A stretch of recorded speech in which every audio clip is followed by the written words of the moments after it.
Katie.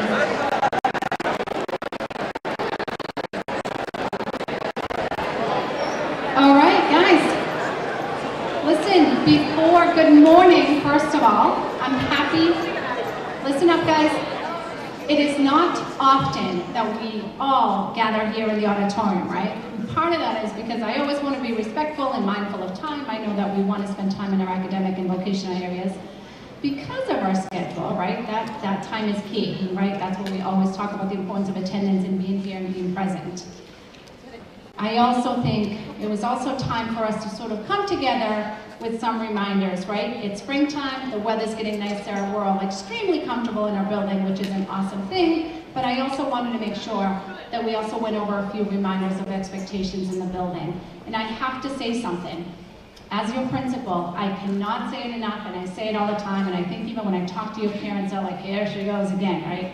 I am so incredibly proud to be the principal of this school. I'm incredibly proud of the staff we have here. I'm incredibly proud of each and every one of you. I think we have amazing things happening here on the daily, okay? I also know that part of, and I say this all the time, part of who we are is because each and every one of you, right? So not one person makes Monty Tech what it is, not one group, not one shop, not one staff member, a department. It's all of us, what we all bring to the table, okay? So I want to make sure we continue because I think that most of the time, the decisions we are making are great ones and positive ones. And once in a while, we have to have conversations to say, oh, did you really think about what you just did? Did you think about those implications? Did you think about the consequences? We see a daily, if you're in the hallway, phone. And guys, by the way, and I know you have your phones because academic, tuck your phone in your bag, in your pocket somewhere. I do not want to see phones out. Right? We have a guest that's going to be talking to you today. Anytime you have an adult talking, okay, phones, if you're on the phone, what am I telling you if I'm on my phone right now? That I don't care what you're saying, that I'm not going to look at you, I'm just not involved, okay? So part of the talk today, too, is about being present, being mindful, and we can't do that if our head is right up our phone, okay? In the morning when I'm doing bus duty, there are kids that literally get out of their parents' car, and this is what you guys do. I'm like, there's a bus coming, right? You're gonna hit by the bus. So again, be mindful of that. So I'm gonna quickly just go through some reminders. Right now the dean's office is a little bit tied up. But guys, hall passes. Again, in order for you to be in the hallway, you need to have permission from a teacher. You do not go from an academic classroom and say, I just want to go visit my shop teacher. No, they're busy teaching other students, okay? Unless you have permission, the same with going to academic. So make sure we know your whereabouts and you have permission to be where you need to be. At the end of the day, the amount of students, you wait for the bell, and this is reminders for your teachers, you wait for the bell inside your classes, we're not in the hallway. Imagine if 1,400 students are waiting outside of their shop and classrooms, then forget it, everyone's in the hallway. We had a situation, guys, a couple of weeks ago, we had an ambulance in the building, and it was close to the end of the day, and getting in and out and the people in the hallway is just tremendous. So please, again, be mindful of that.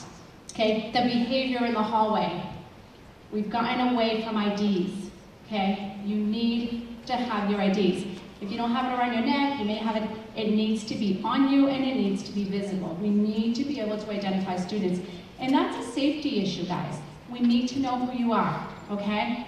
Same with hoods, hats, coverings, okay? We need to have visibility of you. So again, following the rules. We shouldn't have to be in the hallway and tell you to take your hat off a million times your ID, okay? The same with phone use.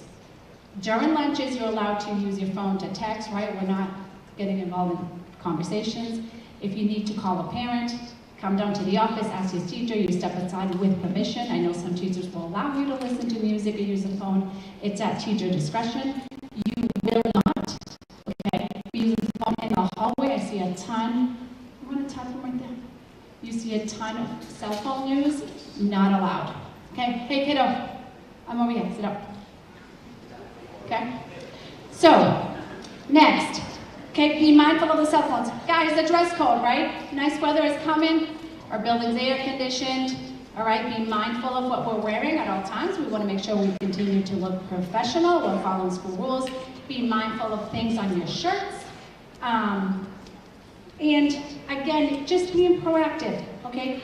Be present, be intentional. If you don't have something nice to say, and freshmen, listen up. Juniors too, but guys, the amount, I tell you all the time, when you walk through this door, you join Monty Tech, I consider you a young adult.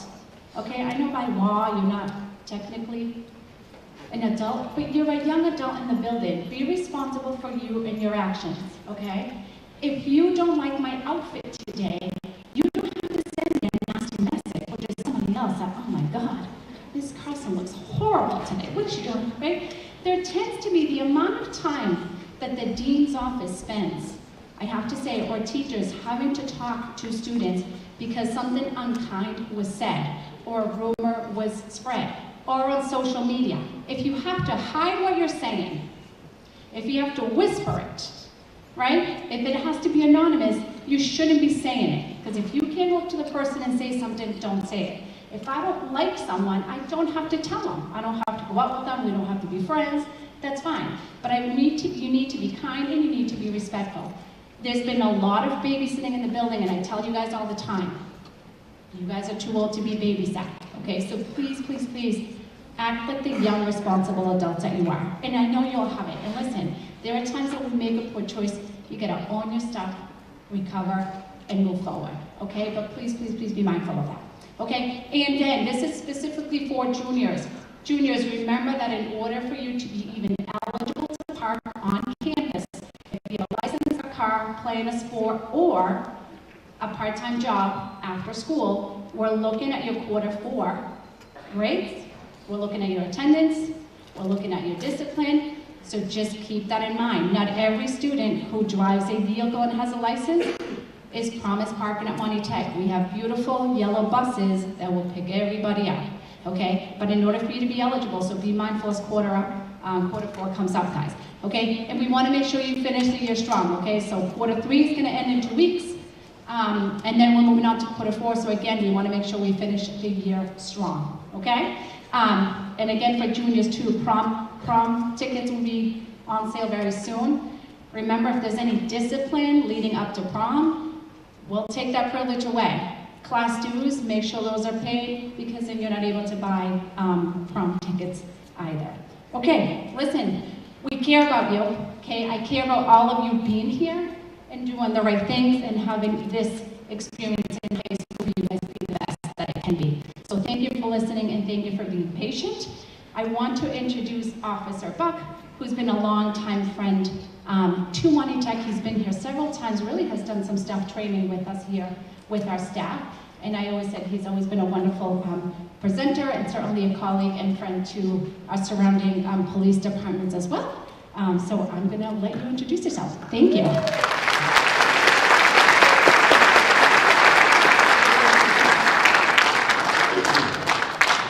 Morning, everybody. 2 things. I wish I could put my phone away, but once you become a chief, it never stops, and so I'm stuck having to monitor it in case something major happens back in town. That being said, why am I here? Because your staff reached out and they said there's a couple things that we'd like you to come talk about. And one of them is about some proper decisions or thinking twice and making better decisions. Can you hear me in the back if I don't use a mic? Good. So here's the deal. We're here because we want you to give some thought to the consequences of your decisions. Okay? Good, bad, or indifferent, if you choose to do something and you're in front of either a teacher or a friend or a parent or myself or another officer, you made the choice to be there. That being said, I think this is a great opportunity to be able to ask questions of someone that maybe you don't have. I've been a police officer for a long time. When I look at it, sometimes I think, how is it possible? About 30 years. I became a chief a few years ago. I used to be on an undercover narc unit. We used to kick doors every morning. We had a lot of fun. Things changed, and so I decided to slow down into an administrative position. Some of you live in the town where I'm a chief, over in Peterson. But I've spent all week teaching new officers to go out and find people that are impaired, what drugs look like, what the lingo is like, what they're going to be like when they're driving. So I'm here to talk to you about some of that. It doesn't matter where I've been and what I do, it just matters that I care enough to share some knowledge with you. And the knowledge I'm going to share with you mostly today is right here. I've been an EMT and a tactical medic longer than I've been a police officer or a police chief. I care about your choices and what it's going to do to you later in life. All right? That's why I'm here. You can raise your hand at some point and be like, hey, what about this? And I will simply look at you as truthful as possible and say, this is the consequence of making that decision. And one of the reasons I'm here today is vaping. All right? It's not a great thing. I'm just going to tell you, it's a horrible thing to even think about starting to do. Some of you are doing it, and you're going to say that you don't really care. That being the case, that's my father. Haven't been able to see him for a couple of years because we lost him. We lost him to a disease called idiopathic pulmonary fibrosis, which means that his lungs worked against him for the last 3 to 5 years of his life. Why? Because it's a consequence for an action. One of his actions was he smoked tobacco for a period of time. He smoked it for a couple decades. He also worked in a factory setting where there was something called trichloroethylene. And where there's a notice on the front of a machine that says, don't inhale this vapor, that means that there could be a consequence. He provided for his family, his grandchildren, his community. He also had 33 years, 7 months, and 22 days of sobriety from alcohol on the day that I lost him. For those of you that are here in the medical program, I was the first one there to feel his pulse, and I was the first one there to look at my mom and say, sorry, Mom, but he's gone. But we knew that was happening because of a lung disease. So one of the most important things I'm going to do is talk to you about your lungs. I'm not here to bum you out at 8:14 in the morning. It's okay. We had great chats before he left us. He knew what was happening. He also gave me permission to use his story in my lectures. So one thing that I think is really important is that as an adult, I'm real. I'm going to tell you the truth. What you choose to go do with it later, you made that choice. All right? I love you. I support you. I'll hold your hand if you're going through bad times. I'll give you advice. But you need to look at the people in our lives who have had things impact them and use their story. So, why are we here? Because we want to talk about some situations where your decision is going to dictate your future. If you choose, as junior prom and senior prom, or just this weekend comes up, you choose to hang out with a friend that's vaping, that's using a substance, that's drinking, and you're in the car with them, you're like, well, I'm not drinking. You're still responsible for putting yourself there. I know what it's like to have to say, yeah, I can't be there.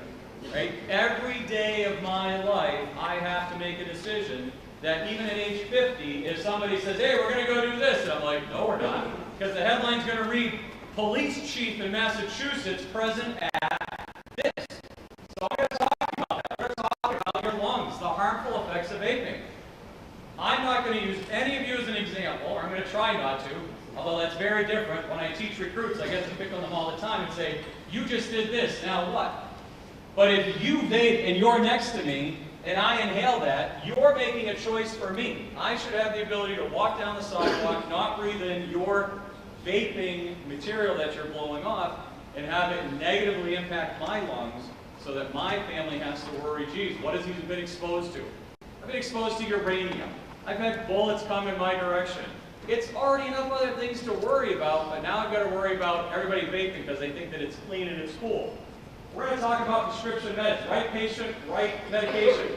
I don't know if Mr. Darling's in the room. If he is, cool beans. If not, I just blew him up as somebody that I know and you guys see here every day. When you take something that isn't prescribed to you, you're challenging your body to do something that it is not ready for. And you may not be ready for the consequences. We're going to talk about signs of impairment. Why is that important? Because you could be this weekend, you could be today, come upon somebody that's not acting appropriate, that's not how they normally act in class. They came in and they just seem off, they collapse at lunch. You've got to do something about it. But I need you to remember the following words. Billy Lynch, Worcester Fire, UMass Lifelight, 1997 taught me this. Yes, some of your teachers were younger than you are right now in 1997. I get it. It's not your emergency. You can't panic. If somebody collapses today because a friend gave them something that they didn't know what it was, you need to keep your head on straight, you need to go get help, you need to start helping them, And I'll even talk to you about protections that you have if you find yourself in a situation like that. We're going to talk about the junior operator law. How many of you have a license or a permit right now? Just throw your hands up for 1 second. Good. You need to hear what I'm about to say, because you accepted a responsibility by saying, hey, Mom, Dad, Graham, caregiver, I want to be able to drive. Well, guess what? You just stepped into the adult world of making decisions, and now when you're like, I don't care that I'm not supposed to have friends in the car, or I don't ask my friends what they have in their bag.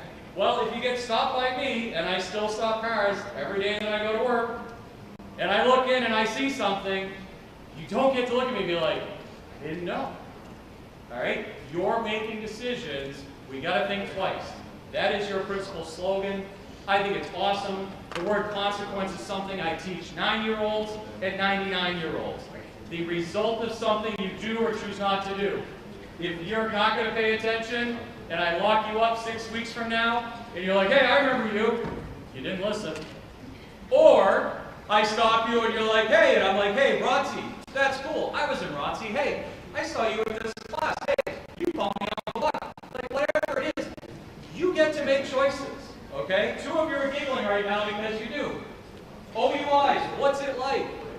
Somebody gives you something. You're like, hey, take a swig off of this. I know what's happening, guys. I travel the U.S. talking about drugs in the human body. For whatever reason, that's just something that I picked up on. So first and foremost, if you are under 21 and you either do one of 2 things, you procure alcohol for somebody, or you say it's my house, everybody's coming to my house, but I'm not giving any of the alcohol. You just furnished alcohol. So if you are thinking, hey, we're going over to Pete's house because that's where the gathering's going to be, guess what? Anybody at my house that's an adult is going to be criminally responsible. Now, I'm happy that there's an empty row up front. Let's say that these 8 or 9 chairs represent people that are at my house, and I allowed you to do something that I knew was illegal. That is 9 counts of furnishing alcohol to a minor. If you're the house that people come to, even if they bring all their own stuff, you didn't give them anything, and these are the things you need to think about, that's 9 criminal charges on you. How is that going to impact you later in life? You're here to learn a trade. Well, let's say that you get into welding, and I want to hire you to come into an institution like a school to do welding. And I run a Corey check, and I say, whoa, this guy's got 9 counts of furnishing alcohol to a minor. Your company just lost the bid. Okay? You want to go on to be a nurse, a doctor, a surgeon, any number of things, a soldier. You want to enlist. Oh, hey, I see you had an underage drinking party. Sorry, can't come in.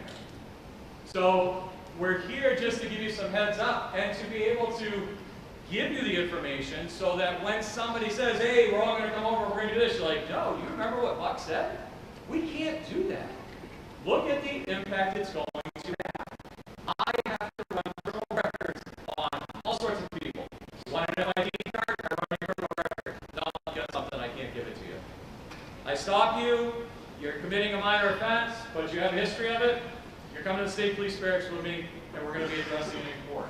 So I just want you to understand that sometimes people will say, well, hey, I'm not bringing alcohol, but I'm going to go to the party. I know it's a tough choice. You have to make the right choice. If you don't make the right choice, you need to be ready for the consequence. Just like if you're not getting a hall pass, you're not wearing your ID, like the smallest of things teach you and prepare you for the bigger things in life. That's why we're here today. What about possessing alcohol? Or even more importantly, let's look at the top one for just 1 minute. If you, being under 21, attempt to purchase, doesn't even say purchase, just attempt to purchase, not only are you going to pay a fine, but I want you to look at the capital letters at the bottom. All of you that just raised your hand and said you have a permit or a license. The courts reported to the registry of motor vehicles and you lose your license for 180 days. That is a huge consequence. So just try it. Just sitting in a parking lot saying, hey, will you go in and get me some Trulies? Hey, will you go in and get me a vape chamber? Because yes, we can actually charge them for getting you nicotine and vape products too. there's a consequence. There's a reason. They have, right now, up to 18, you're a juvenile. They're looking to raise that to like 21 and 22 years of age. Because our frontal cortex of our brains are still forming. We don't have a lot of life experience when we're making decisions. Sometimes you don't have somebody that comes in and just kicks it to you straight and says, don't do this. But if you just got your license and now you lose it for 6 months, that is a big impact. You're back on the big yellow bus. By the way, you're going to miss a day of school because you got to go to court for this too, or maybe a couple days. If you possess alcohol in your vehicle, this means I show up, 3 kids get in my car, somebody's got booze on them, I get stopped because I'm speeding, I'm texting, I've got my headphones on, whatever it is, I get stopped and there's alcohol in my car, I'm paying a consequence again, a fine, a criminal record, and I'm losing my license again. Sometimes people think, oh, I'm only going to lose my license if I get into a street race, or I drive over somebody, or I, operate to a danger. Like all these silly, they're not silly charges, but these things that you're like, I'll never do that. But how many of you are giving thought to, what does somebody else bring into my car? So for those of you that just got your permit and your licenses, I really need you to give some serious thought to that. Hey, before you get in the car, I don't half risk everybody. Wouldn't that be sad? If a friend goes, hey, can I catch your eye? Sure thing. Hands up over your head, interlock your fingers, widen your stance. Let me just make sure you don't have anything on you. My friends know if they did this, I got a set of cuffs in the driver's side door. I'll be the first one to put them on. Like, what did you bring into my car? Okay? Something you got to give some thought to. So I apologize. Last night, these pictures didn't overlap. So I want to talk to you on your lungs for a minute, because apparently vaping is an issue. Now, I know it's an issue. I know it's an issue for teenagers. I know it's an issue for adults. I know it's an issue for my nephew, William. Okay? I don't need his permission to talk about him. He's an adult. He sat in a lecture just like you. Literally at Athol High School, youth and law class, I talked about the importance of treating your lungs well. An hour and a half later, he's in the men's room or the boys' room with a couple of other kids, and they have a vape. I show up that night for the soccer game or football game, whichever it was, and somebody's like, hey, did your nephew talk to you yet? I go, no, but I'm on his list as a responsible contact. They're like, well, we caught him with a vape today. And I just sat there thinking to myself, are you serious? Because his question during class is this what's happening to Poppy? And my answer was yes. We all knew what was happening. So I just want you to look at that image, those lungs. It's okay, you can only see the left one, but it gives me everything I need to show you. Your lung is designed to do one of 2 things. Inhale oxygen, exhale oxygen and CO2. That's it. All right? So William's excuse to me was, well, it's just flavored water. Okay, but there's nothing in my lungs that was designed or created to be entertained by flavored water, to receive it and like the experience. I want you to hear me loud and clear on this. No one takes a substance without wanting an effect. No one. This morning you got up and had breakfast because you didn't want to feel hungry. This morning you maybe got up and had juice, or maybe you're a coffee person because you wanted to feel an effect. When it comes to this, when you're vaping, you're doing it for a reason. You're either doing it to feel something, you're doing it because other people do it, you feel like, hey, I'm going to do it because they do it. Whatever the reason is, stop today and think about it. Because when I had to sit down with my dad and say, you know that's happening, right? And he said, yes. You know that we have about 5 years left? Yes. You know it's going to get bad at the end? Yes. You want to carry an oxygen tank and wear a nasal cannula and not be able to walk here to that podium without stopping? That's what will happen when your lungs say, sorry, I don't have any more time to give you. In those deep alveoli sacs, I just want you to picture in your mind, eyes open, eyes closed, doesn't matter to me, a cluster of grapes. That is what those bottom branches of your lungs look like, is a cluster of grapes.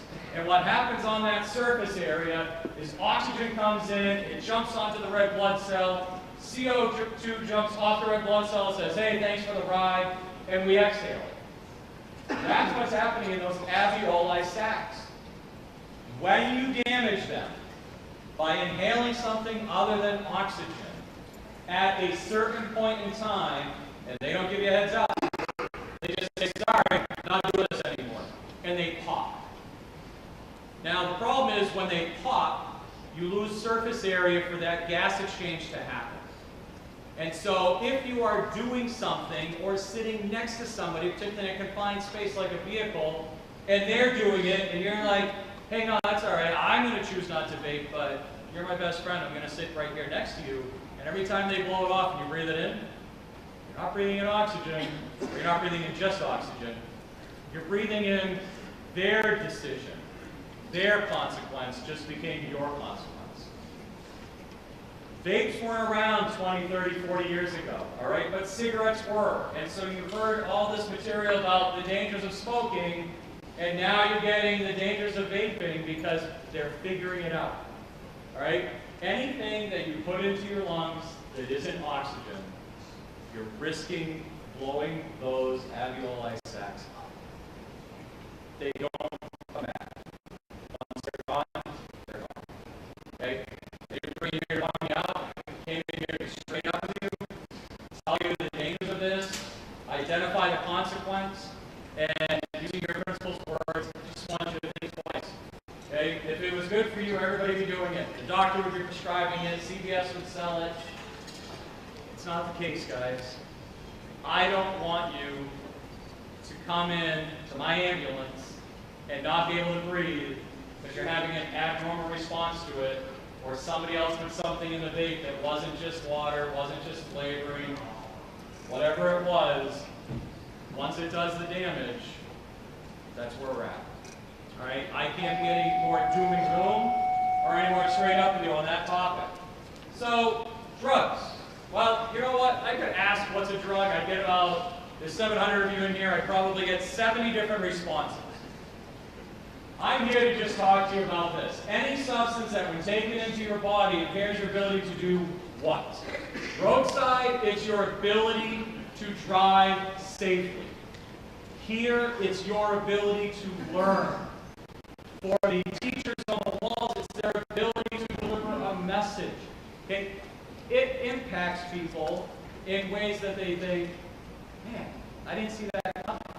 But what did I say to you a few minutes ago? Everything you do for a reason. Everything you take in, you're looking for something. I had a soda with breakfast this morning. Why? It's because I wanted to wash down my food, and because Diet Coke has some caffeine in it, and my body this morning's like, I think I'd like a little caffeine, perhaps. I don't know. Water just doesn't do it for me. But I'm here to say to you that when you take something into your body, it's going to cause a response. Every substance other than food raises or lowers your pulse and blood pressure. Everything. So you took a hit off of a vape, it raised your pulse or lowered your pulse. All depends on what somebody put into it. There are 7 categories of drugs. This is my world. 7 categories of drugs, 8 major clinical indicators. For those of you in math, that's 56. I have to remember this chart by memory so that when an officer or chief or principal or teacher or parent or friend calls me at 2 a.m. and says, I'm in the ER, his blood pressure is 172 over 115, his pulse is 110, his pupils are huge, okay, otherwise known as dilated, he's dripping sweat, he has muscle rigidity. Yeah, I can tell you it's one of these drug categories and the doctor's going to start doing this. Well, is it serious? It's 100% serious. Blood pressure should never be that high. So everything that has an impact. CNS depressants, they lower your pulse and blood pressure. They also cause you to not be able to perform in an appropriate manner. That's where we arrest most of our OUI drunk drivers. They took a depressant, whether it's a liquor or a prescribed medication that was not prescribed to them, or they took it other than as prescribed, and this is what's going to happen. CNS stims, they stim you up, all right? They raise your pulse, your blood pressure, your muscle rigidity, your temperature. It starts to cause your organs to work out in ways that they're not intended to. Hallucinogens, you see or think things aren't real. Dissociative acidics, your body systems don't even talk to each other. Almost everybody in this room has 10 fingers. I have to say almost because sometimes you don't, or or sometimes you've worked in an occupation where you lose a little something. It just is what it is. You have 10 body systems. When you take dissociatives, your brain, one of the top 3, doesn't talk to anything else. And bad things happen. Narcotic analgesics, inhalants, and cannabis. So let's just go to this for 1 second. These are 6 of the 10 major body systems. Nearly all of them are impacted by you putting something into your body that wasn't oxygen and wasn't nutrition. All right? Your skeletal system helps us to stand up straight. Your respiratory system, I already talked to you about it. If you start beating up your lungs, that's it. You only get 1 set. Lung transplants happen, but not very often. Your muscular system, muscles get impaired. Some of you go to the gym, some of you are playing track and field, some of you wrestle, some of you do all these different sports because you're trying to build muscle mass, but some of the substances that people choose to take, and inadvertently, they may expose you to, will start to break that down. The circulatory system is your heart. Your heart's in the top 3. If your heart stops, you have a slight chance that it's going to come back and you get to continue on. And it's within a perfect timing and perfect people around you. June 10 of 20, my heart stopped for 30 seconds to a minute. We were in the middle of a fentanyl raid. I'm the team medic. I looked at my team and I said, something doesn't feel right. Get me an ambulance. And I watched 10 other adults panic and go, what's happening? I said, it's not good. Get me an ambulance. Because I'm exercising the words that I was taught. It's not my emergency. Well, it is, but it doesn't get to me right now. I need to stay calm. If I was not in the circumstance where I was, I may not be here today. That being said, everything is fine. Heart's working great. I'm back on the job. I'm having fun. But if you think I don't understand the importance of exposure to things like substances that are radioactive, I was a firefighter, who knows? Maybe it's just adrenaline from doing the job. We only have 1 heart. Yes, there are heart transplants, but you've got to treat your system right. Digestive, we're not going to spend a whole lot of time on, but nervous system, that's the system that receives the message of whatever you put in your body and says, I don't like this. The reason it says that is because our body is always looking for this, homeostasis. Our bodies want to stay neutral. So when I talk about right patient, right drug, this is the slide that helps me to get the point across to you. If my brain is at a 35, meaning that it's not working to capacity, whatever's happened, trauma, sleep, fatigue, I'm using a substance, whatever it is, my body's like, hey, what's going on? I'm at 50, I'm neutral, right in the middle, what do you do? And my brain's like, I don't know, I can't get it together, all right? I took something, and it makes me feel this way. Immediately, my body's saying, hey, cut it out. Okay? You're 1 of 10. You're being selfish. You're making a choice that's impacting the other 9 of us. And we can't change it because you did it. And you're one of the major 3, the brain, the heart, and the lungs. And so if it's medically a condition, you have a diagnosis, your doctor will give you something to tell the other 9 body systems, hey, let's do the brain a favor. Let's everybody surround them and support them. We're okay. We're balanced. Balance doesn't have to be at 50. But if my brain's at 35 because of an injury or a state of mind, then everybody else needs to come down. Now, somebody says, hey, I've got this. Oh, you're not having a great day? Try this. My doctor gave me this. No, you're not the right patient. It's not the right medicine. And now you're going to cause the body to crash when the brain's like, whoa, what's going on, guys? When you upset one of the top 3, not only is everything out of balance, it can be a fatal error. This is the exact opposite. For example, if you haven't picked up on it, I have some energy from time to time. My brain, my entire life, dating back to being 3 years old and in preschool, is bouncing off the walls. All right? Now, at the time, my body's like, hey, what are you doing, brain? Can't keep up. We never went to a doctor to get any medicines, but you may know somebody, and I'm sharing this so that you're not judging someone if their doctor says this is necessary. If their brain's at 75 and they're trying to get through school, and their doctor gives them a medicine that is correct for them, right patient, right dose, right body, it brings everything back to an equilibrium, back to homeostasis. If you choose to do that and you do not need it, you're impairing your body, and now you have 9 other body systems in panic mode saying, what did you just do? So why do I bring this up? Because I know that there were times when someone's like, hey, try this. And you're like, come on, man, just try it once. Hey, just sat through this program the other day that says that if we do that, my lungs could be messed up, my brain could be messed up, my heart might blow up. You have no idea what's going to happen when it's not made for you, but you try it. So I just want you to understand again, think twice before you make that decision. Now, I've asked you to help somebody that's suffering an emergency. If you walk up to somebody and you see a pupil that looks like that, that's a dilated pupil. One of a few things are happening. One, they ingested a substance that was probably cannabis, stimulants, or hallucinogens. So sometimes things that are either a known drug or if they found its way into a vape and somebody had to take a hit off it. You start sweating, right? This is an issue. When I walk into this, there are certain drugs that we can reverse the effects of temporarily, and then there's drugs that we just can't. We're going to do our best. We're going to try to keep you comfortable. We're going to try to keep you calm. Because if the heart is in panic mode, then the lungs are like, hey, I'm going to jump on that car with you. I'll panic. And then the brain says, oh, wait a minute, you two are panicking. I'm going to panic. And now the top 3 of your body are all in panic mode. They're feeling the effects of this substance, whatever it was. And the other 7 are just saying, we're done. Because when one of those 3 goes, you're not in the absolute best of circumstances. It could have really serious consequences. So I just want you to understand that. Now here's the opposite.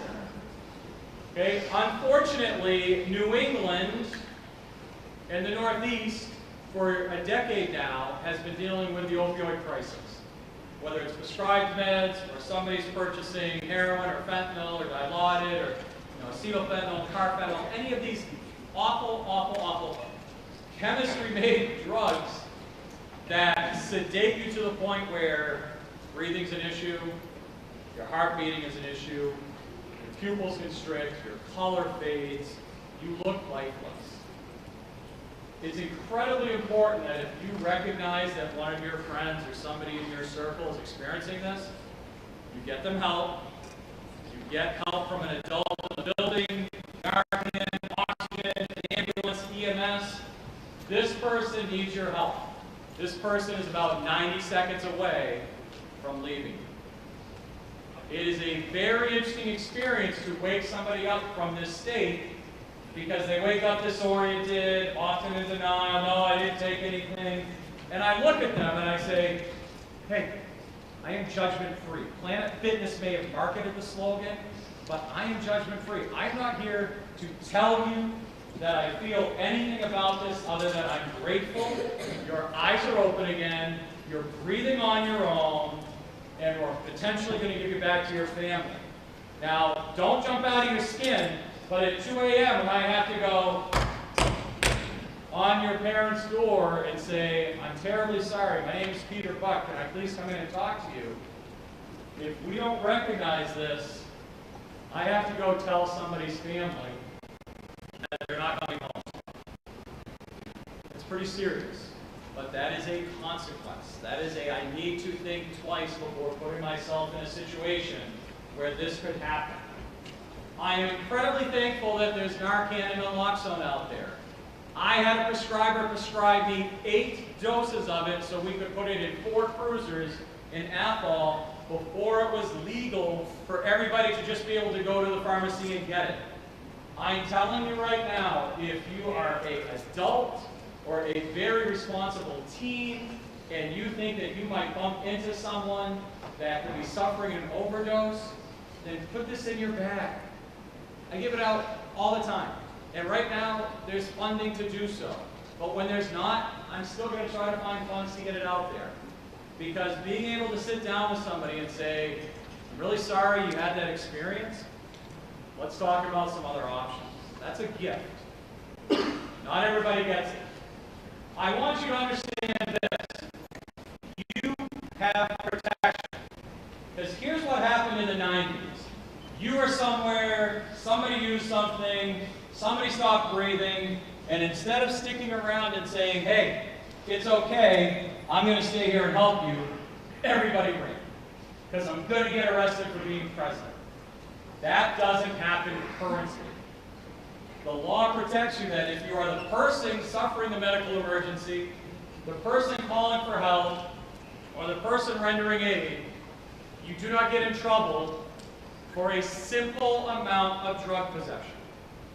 So you come in, you're like, oh my gosh, Pete, what did you do? Wake up, wake up, wake up. I'm not waking up. You call 911, you start trying to get me to breathe again.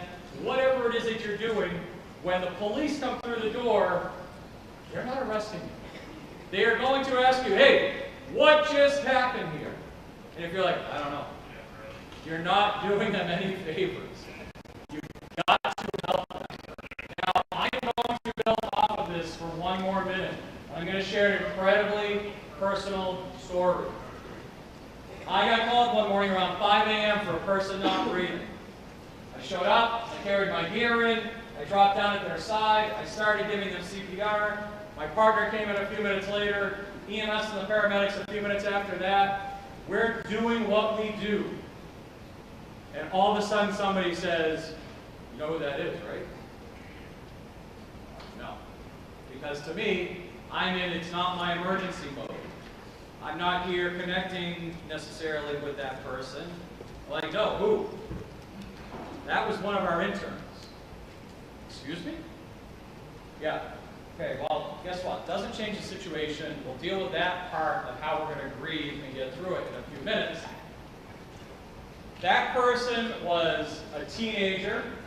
That person had had too much to drink, and a friend thinking that they knew what to do. And I'm going to look at as many of you as I possibly can.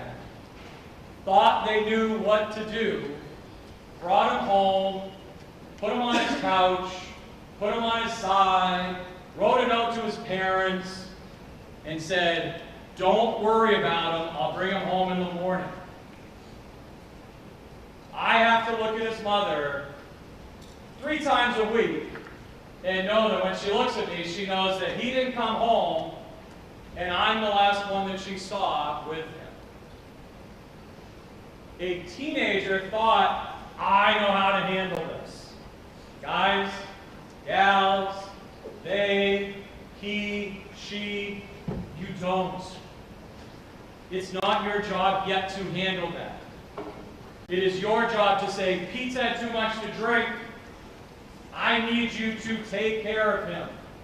If you are afraid to go knock on my parents' door if they were still here, and I was one of your friends, then bring them to the emergency room, bring them in, set them down, and say, his name is Peter, he's had too much to drink, and if you choose to, walk out.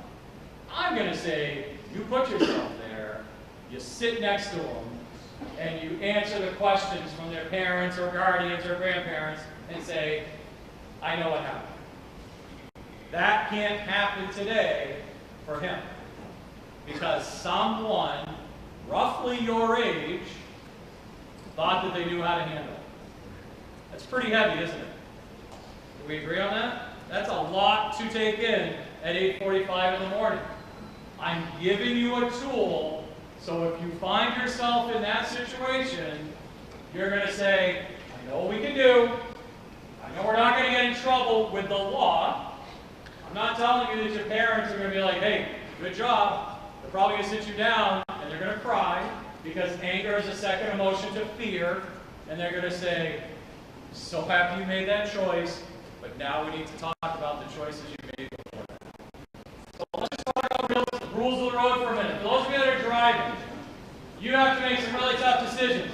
I know this happens. Hey, I don't want to take the bus anymore. I want to ride with you. All right? Some of you have cooler vehicles than I do. Aside from the one the town gives me, that's kind of nice looking, but you can't have passengers for the first 6 months. Why? Because for the first year, you are responsible for about 50% of crashes happen. You don't have experience in it yet. It's just like when you're learning a trade, whatever trade it is you're here to do, your teachers and instructors and mentors are like, hey, this is how you do it. And you try, and it doesn't come out that way. You don't have experience yet. After the first year, it actually cuts down to about 27 to 30%. So you're getting better. Now, I really want to use one of you as an example, but I think if you just think in your mind for 1 second, you've had a time where you're like, I would never do that. And then when two friends are like, hey, we're going to go do it, let's go. You're like, yep, I'm in. It happens. But that's why we don't want you to have passengers. You can't drive after 12:30 a.m. in the morning. This question gets asked every class, and it's going to get asked next week by 42 men and women trying to become police officers. What if I stopped Peter, age 17, with 3 friends in the car at 1 a.m. because somebody called me and said, hey, we're over at John's house and we don't want to be here anymore. Or we're over at John's house and Susie's had too much to drink and Chris can't drive us home. Okay. So now they get up, they drive there with the best of intentions, they put their friends in the car, and they're going to drive them home, and they meet me. Or they meet the officer in the back, or they meet the chief at the door, or the other officer who was greeting you this morning. Like, we stop you for whatever violation. We don't get to say, oh, hey, you're doing a good thing, go ahead and take off, go home. We have to address this. Pay attention to the red letters. It is unlicensed operation. If you drive in violation of your passenger restriction, the hour restriction, your license is gone. You're going to have to go to court. You just got it. Let's make good choices that don't cause us to lose it. Now, the fact that you have passengers in the car, I'm not arresting you for or charging you criminally for, but you're driving at 3 a.m., there's no turning away from that. There's a consequence for your actions. All right, texting. I'm not going to ask, but you and I both know, for those of you that raised your hands, probably 25% of you texted on your way in this morning, checked your Snap, looked at Facebook, did something other than focus on the road. I know that you did, because I know that adults in the room did. I have to think for myself, did I call dispatch on my phone? There is a clause in it that says police officers you do it. We're not special. We're no different than you. Just every now and then there's a little carve out that says, hey, we know that you have to talk on your phone instead of putting things over the radio so everybody out there knows what's happening. But if you text while driving, a couple things are going to happen. First time, the registrar, who I'm going to go meet this afternoon while I teach registry people about drugs, they're going to take your license for 60 days. The second time, it's 180 days, and the third time, it's a year. There is something called the Road Safety Grant. Starting April 1st, we are looking for distracted driving. You're going to see more police officers, more troopers. Everybody's out looking for this violation. There are specific extra funds given to police departments to go look for this. The month after that, click it or ticket. You're not wearing your seatbelt, you get stopped for something else, you're getting cited. You just need to understand that if you do this, there are serious fines. Who right now can pay $250 and it's no big deal, doesn't impact them at all? Like, I can do that 3 times a week. Probably nobody in this room. That being the case, there's a consequence. So if you choose to do it, you need to know that it's going to happen. Now, this morning, while walking with your principal, she's like, Chief, sometimes in the morning if I'm not here, I'm going to lose a kid to a bus. I get it. All right? People drive past me. My car is a Tahoe. It's not small. It's not hiding. I'm sitting in it, usually with a bright green jacket, and people drive by me. They look, and they go back to their text. It's too commonplace. But being the person that has to do the accident investigation, by the way, you can take your phone and do a download on it, see that you were using it at the time. That's a consequence. So something to give some thought to. So I just want you to understand that there are serious financial consequences, but also consequences where, depending on if it's your first offense, you're paying a fine, your second offense, you're paying a bigger fine, your third offense, $500. And it's surchargeable, which means your insurance is incredibly expensive simply because of your age, which I don't think is fair either, but it is what it is. All right, I've got 2 more slides, and then if there's any questions, I'll be more than happy to answer them. The first one is this. Open container of marijuana inside of a vehicle. It is a $500 fine. You guys are too young to be making a choice that you think you're going to make the right choice, in my opinion, about what you're going to introduce to your body. I'm not here to argue yay or nay about marijuana. I'm simply here to tell you that if it's in your car, it's $500 for an open container. If you've got 3 friends in the car, and they got an open container too, it's $500 for each of them. So that's a $1,500 traffic stop. Now, what is an open container? You have a vape chamber on a vape, and it's got THC in it, or CBD, which I promise you, it still has trace amounts of THC. You just bought a $500 ticket. So when you stop and think about having a vape in your car, on your person, your friend's got it next to them, if it has THC in it, marijuana in it, cannabis in it, it's $500. It doesn't have to be a jar like the state gives us this photo of. It doesn't have to be a rolled cigarette or a joint. Doesn't matter what straight it is. It's $500. Okay? 21 and over, you can lawfully go buy it at a store. You can go ahead and bring it home. You can make the adult choice to ingest it. If you come back out on the streets, now you're in the world where somebody like myself, a drug recognition expert, can make a call, we're going to do an assessment, and you're going to be getting an OUI drug charge. Same thing with alcohol. $500 for an open container. Doesn't matter if it's a nip bottle that somebody took a sip off of, or a glass with a mixed drink. It's $500. And I misspoke because now there's 2 slides. I want you to understand the significance of an immediate threat. An immediate threat form means if you are driving in a manner that is unsafe, we as a police officer can file this form with the Registry of Motor Vehicles and they will take your license. Define the qualifying events for immediate threat.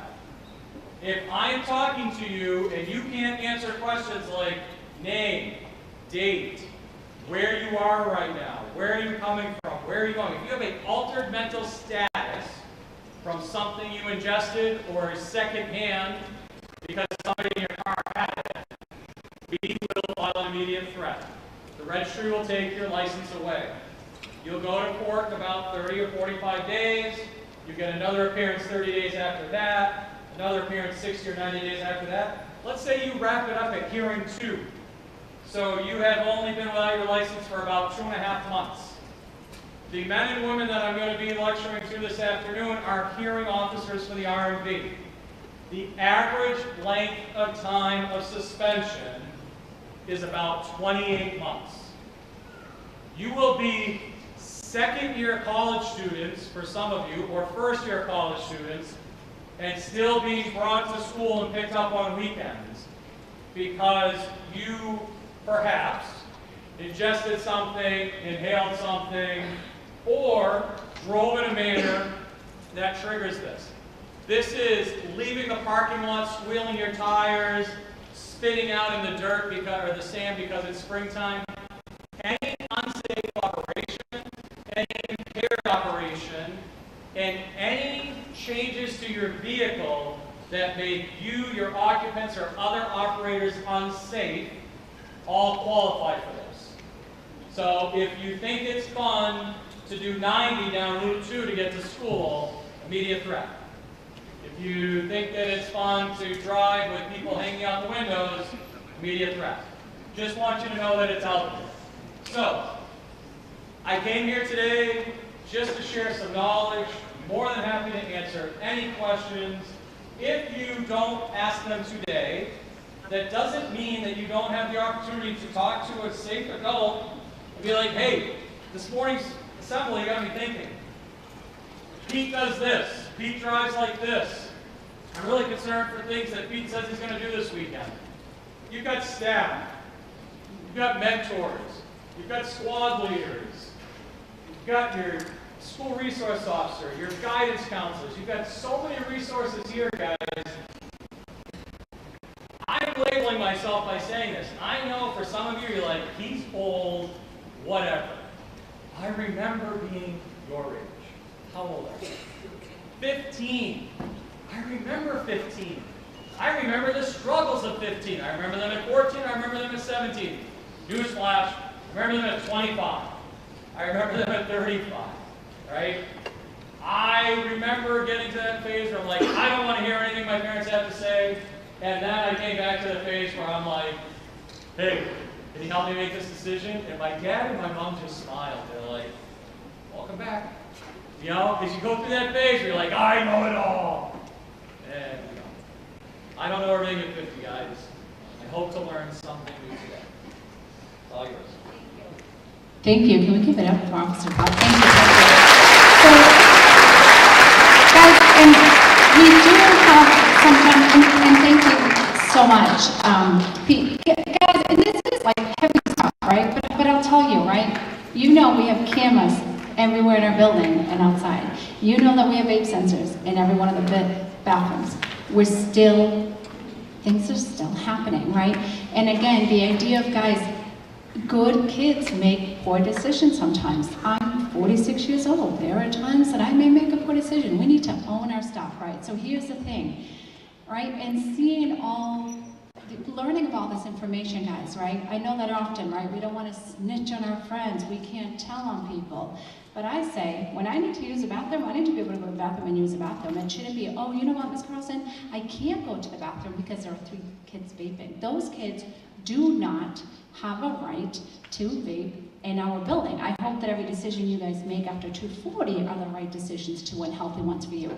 But while you're here in the building, that is not allowed. So it's unfair that kids can't go use the bathroom or choosing not to use the bathroom because there's things that shouldn't be happening in there. So please, do tell, okay? Let us know. If it's something that's happening, let us know. The other thing, guys, you know about searches, right?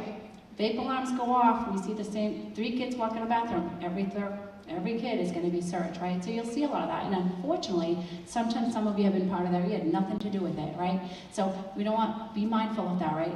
Somebody getting into the car, having something on them, getting into the car with someone, there's no, but something, guys, okay? And I know some stuff seems very far removed, guys, but you guys, soon enough, right? And you know our seniors are graduating in May, they're off to adulthood, juniors, we have prom coming up. A lot of stuff that happen, people are celebrating and being mindful of your surroundings. And please, please, please, guys, if you're concerned about a friend, if you're seeing something, hearing something, come tell someone.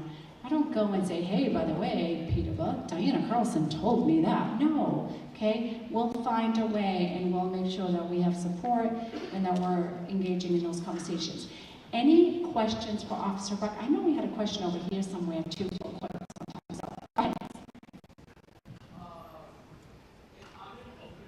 Stand up.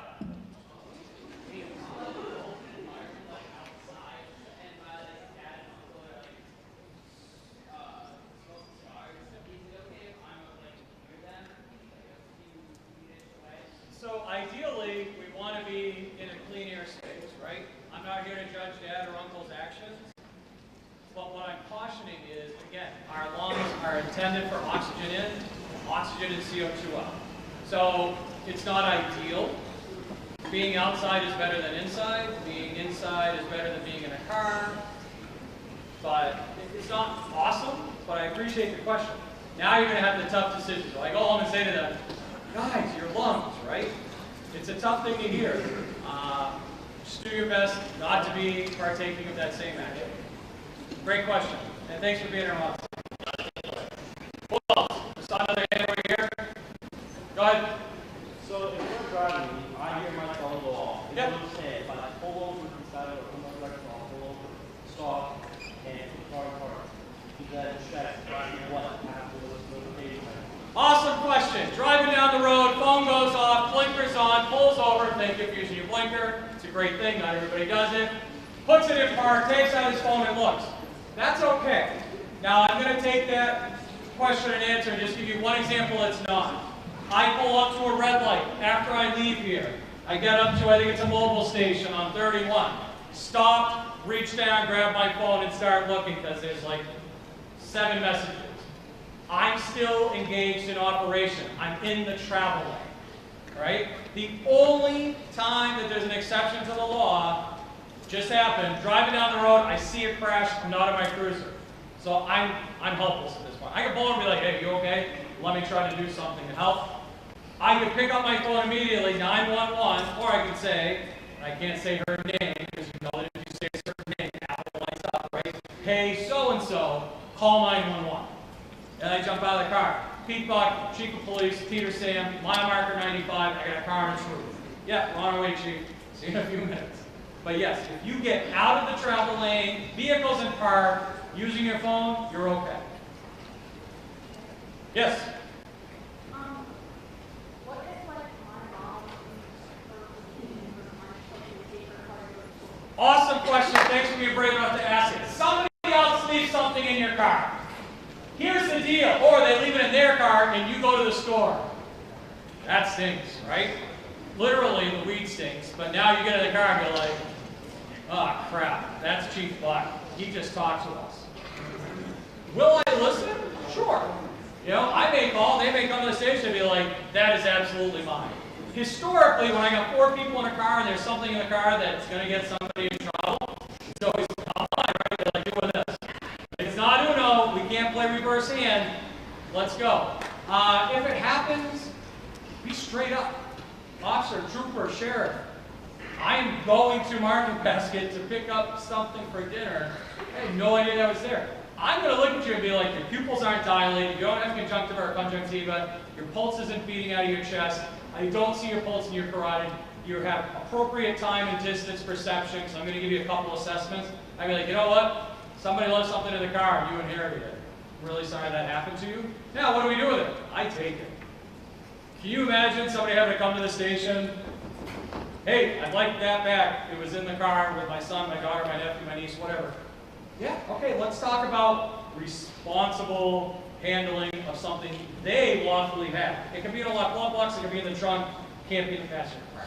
Great question, thanks for being brave enough to ask it. Just quickly, that's a great question. And by the way, if you're here in the building, because we often get a similar story of, oh, my friend, do not hold things for your friends if there is something in question. Because guess what? If we search it, you have it on you, there are going to be consequences of the fact that you were in possession of something. So I feel like this is something that often comes up in the detox. It's not mine, it's my friends. It's never anyone's.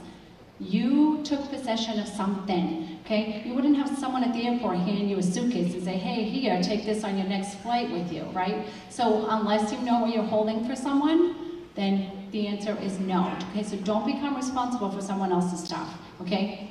So. Is it a crime to leave accessible alcohol in the presence of a minor?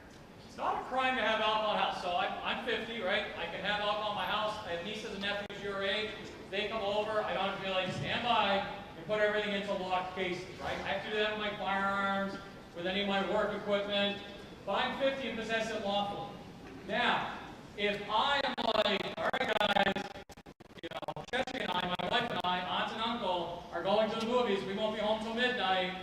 And I'm leaving it out there carelessly, and they get into it, I might be okay in criminal court land, but where it gets really expensive is civil liability. So if 2 of their friends come over, and next thing you know, my phone's going off, say, hey, Chief, the ambulance is at your house, 3 teenagers were drinking, there's going to be a consequence for me. So I am incredibly careful. Again, there will be no headline saying, Peter Sam Chief did this. I'm very careful. I also don't drink a lot. Like there is alcohol at my house, but let me just say this, and I know we're a little tight. When I look at people in my family, I tell them, if you do this, you are the first name listed in the report that goes to court. And at 17, my first eldest niece was at a party, not drinking, 0 alcohol in her breath, But if you choose to be where it's present, there is a consequence. And the other 15 or 16 friends all said, hey, it's okay, that's Megan's Uncle Pete. We're cool. My sergeant looked at me and he goes, hey, that's your niece, right? Yeah, what are you doing? Charging them all. And he looked at me and he goes, are you serious? I'm like, I'm sorry, I missed it in the law where it says, if you possess alcohol, unless your uncle's a cop, this is the punishment. And so I looked at her and I said, thanks, Meg, I'll see you at Thanksgiving dinner. As I sit here and she sits there. That's a consequence. Now, I know some of you are like, oh my gosh, I'm so happy you're not my uncle. That happened to me while I was teaching at a police academy class 4 months ago. I dialed my phone, I called her. If she wasn't teaching right now, I would call her and say, hey, tell the story. And I said, what do I call you? And she says, Misdemeanor Meg. That's not making fun of it. It's her saying, it doesn't matter who you are. If Pete Buck gets there, everybody gets charged. So, again, that's different. Your parents have alcohol in the house. I walk in the house, you're there. That's different. I show up, you and 10 friends having a party. We got an issue. Okay? Good answer? Like, do you understand it?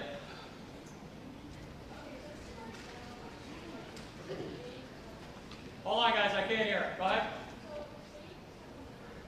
Yep. If I think somebody's under the influence, I'm calling 911.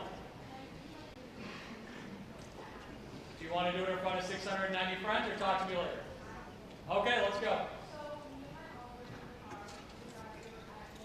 Someone I know was in a car with me at Gourmet Donuts. Yep.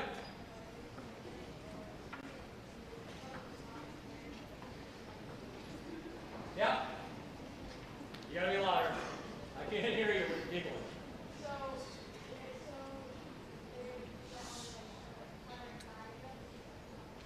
Yep.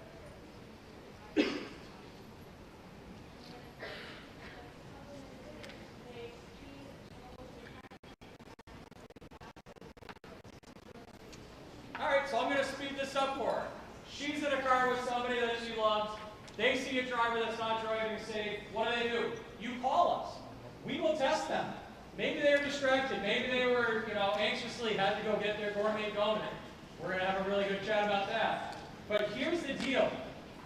If you call, let's say it's me, I'm the one in the parking lot, I'm speeding, I'm crashing into things, I'm doing all sorts of stuff, and you call, who's the very first person you're helping? Me.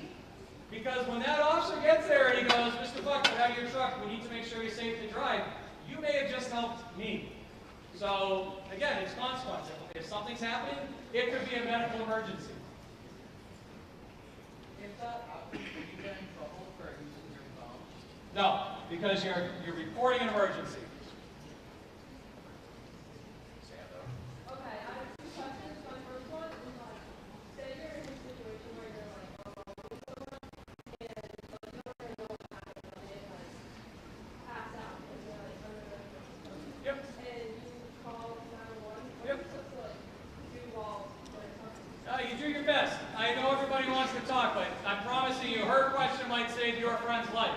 You're somewhere, somebody's unresponsive, you need to call for help, just do your best, right? Recovery position, open up their airway, just talk to them. My second question is like sometimes I'll be in the car with like one of my friends and they'll be like, give me a ride home. And sometimes their parents will just like start tapping and it's not like, I don't want to ask them to like stop or anything, but So you find yourself in a vehicle, somebody's smoking, you don't want to be there, put the window down. If they're like, hey, what do you do? I'd be like, you know what? Smoke bothers my lungs. Like, there's a million ways to try to get around that. Or, and this happens to everybody, including me, at some point in my life, I found myself in a spot where I'm like, I don't like that. So here's what I'm going to do. Tomorrow, she's like, hey, do you want to ride home? My dad's picking me up. I'll be like, no, but thank you so much, right? Because I know that yesterday didn't go exactly how I wanted it to, so I need to make a choice to make sure that today doesn't repeat. One more and then we're done. We're going to do one more question, guys. In the back, I'm sorry guys, you guys can come see me in a minute. Go ahead, what do you got? Great. Stand up, honey. Yep. Yep, you're good.